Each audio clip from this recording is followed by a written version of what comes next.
Today on Make and Drink, it's coffee liqueurs. In addition to tropical, tiki, and rum-based cocktails, I also like to explore liqueurs, the different bottles, different uses for them, and different flavors. And to me, it's instructive to try these things against each other, but also it might provide some of you with a little bit of value if you're looking to pick up one of these liqueurs.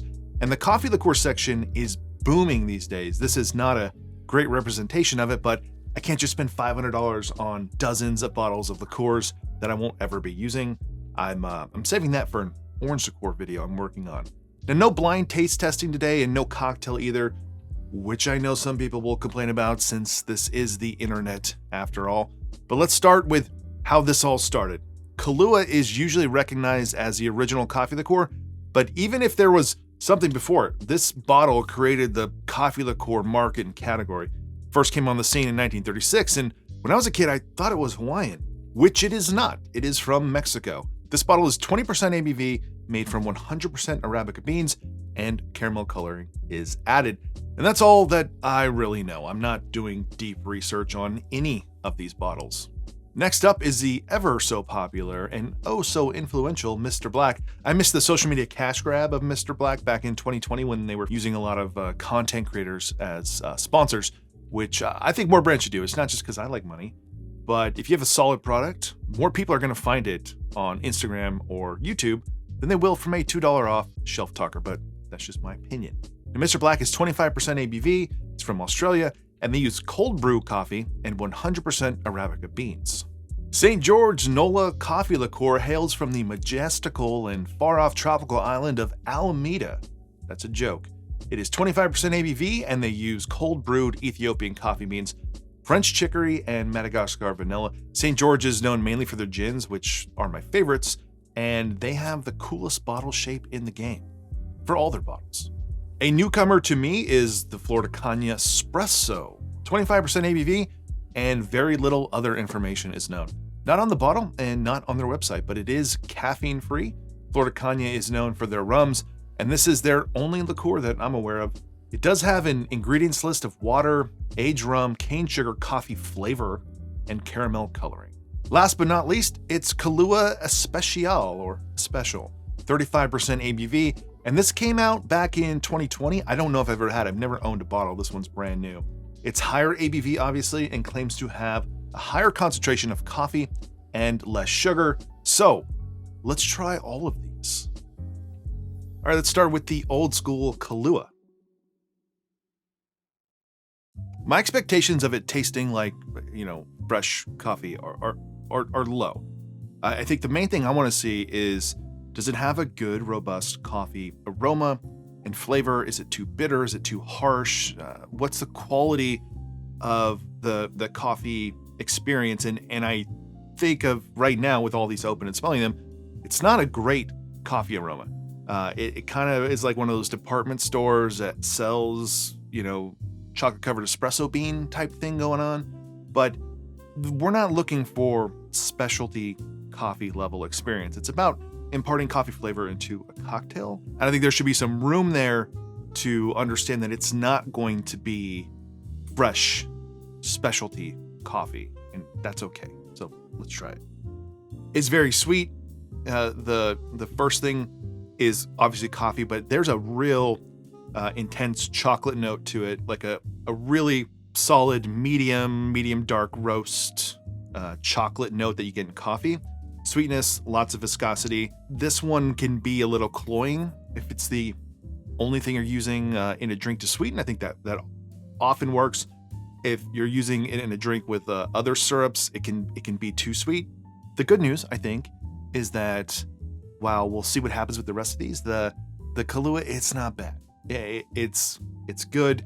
It's one of the best-selling liqueurs in the world. I think recently I checked, it was the 4th best-selling liqueur, and that's probably a lot to do with the espresso martini. It does what I want a coffee liqueur to do, which is coffee and that chocolatey body and sweetness, and hints of vanilla as well. Obviously, at the beginning of the video, kind of joking about Mr. Black and how prevalent it was for, 6-month period on YouTube and Instagram. And I'm not sure it's because I watch a lot of YouTube if Mr. Black is as popular as I think it is, because it seems to me like it has become maybe the second most popular coffee liqueur, but maybe that's just because I watch too much YouTube. So it is drier. There's a little bit more of a funky fermented coffee aroma coming off of it than the Kahlua, which feels a little more like mainstreamy coffee. There's a little bit of I would say funk to this, which you get in a lot of specialty coffees nowadays. It's a little bit dusty as well, and you got to shake this bottle. Probably all these bottles you want to be shaking and mixing before you use them, but especially Mr. Black, there's a lot of dissolved solids you can see in it that will settle to the bottom. So way more bitter, but that bitterness could be a result of the coffee they use, as well as the fact that it has a lot less sugar. Sugar is going to help sort of counteract bitterness, and this one comes across more bitter, but not an unpleasant bitterness. If you're drinking this neat, I think the bitterness is not pleasant. It's nowhere near as bitter as something like Campari or many other bottles of Amaro, but it does have a bitter quality to it, which I think is to be expected in any coffee product to have like hints and notes of a bitter angle to it.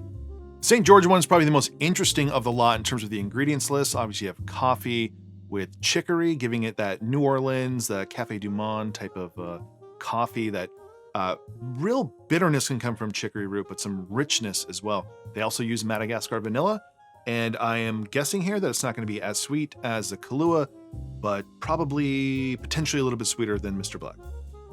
Much more of an older, more stale coffee aroma coming off of it. Not as rich as a Kahlua, not as bright as a Mr. Black. There's a lot more bitterness there, and it's not pleasant bitterness. Same thing as Mr. Black. You're not drinking these alone, but I think this will add a nice bitter element to your drink. It's going to be a lot more specialty for the cocktails you're making. Like, you're not necessarily going to want to put this in an espresso martini or add it to your coffee unless you want that bittering element in there. I'm not really picking up lots of vanilla or chocolate notes. Not that they were going for chocolate in this, but you're getting that chocolatey coffee more from Kahlua. A little bit of that in the Mr. Black, but this is still good. It's just something that if you had one coffee liqueur, I wouldn't buy a bottle of this if you haven't tried it yet, because it is so unique and different, and it's not going to be as universal as Kahlua or Mr. Black. All right, the Flor de Cana, totally new to me. I've never had this one. It is pretty dark. This was the darkest of them all, pouring that motor oil vibe where it's really dark, and at the top around the corners, it's orangey.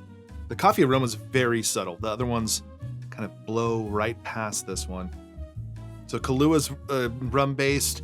Mr. Black's a neutral spirit. I'm assuming St. George's neutral spirit as well. And then Flor de Cana rum. And then obviously the other Kahlua rum. So the rum, I don't know. They say aged rum. That doesn't mean anything. If you're just looking at the Flor de Cana selection, that could be their light rum. It could be their light white rum. It could easily be that, because that is aged for some amount of time. I find the coffee flavor here to be the weakest so far. I don't find the aroma great. I'm not finding the flavor of it to be great. I'm not really picking up rum, but I mean, I don't love it. I think compared to these other ones, it feels like it's missing a component that makes it unique, where you would want to use it in certain occasions, like the St. George. This just has, it's like a little bit lacking of everything else that we've tasted before it. So then the question is, why have it? I guess would be my first instinct here. And last but not least, let's try the Kahlua Especial. More spirit, more alcohol on the aroma. You can definitely tell that this is higher proof. The Kahlua has more of a burnt coffee aroma, like a darker roast coffee aroma that you would get from most places that over roast their coffee. It is what it is. It feels like a bumped up Kahlua. It's not really providing any different flavors. It's stronger. There's obviously more spirit. I can feel it on my lips, like tingling right now, that it is higher proof, and it has the same intensity of coffee flavor, like a little bit more coffee to me and less of the sweet chocolatey vanilla notes. But it's great. It's good. It's delicious.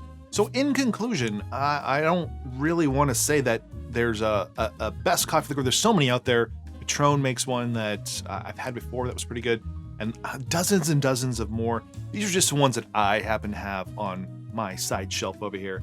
But I do think that as basic as this is gonna come across, like I like Kahlua. It's not a liqueur that I used a lot. I don't make espresso martinis. I'm usually using, if I'm making something with coffee, I'm using coffee.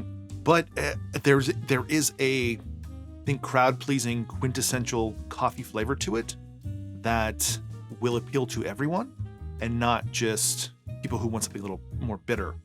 People who want something that is a little bit, drier. Because I'm talking about cocktails, and usually we're using some sweetness, but because this can be a little bit too sweet, it really makes the bumped up version, I think, that much more useful in today's cocktails.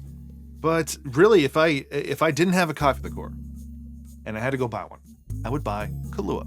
So that is it for this one, tasting through a bunch of coffee liqueurs. And one of the reasons I wanted to do this is because I'm planning a much bigger video with Kahlua or coffee liqueur cocktails coming up soon.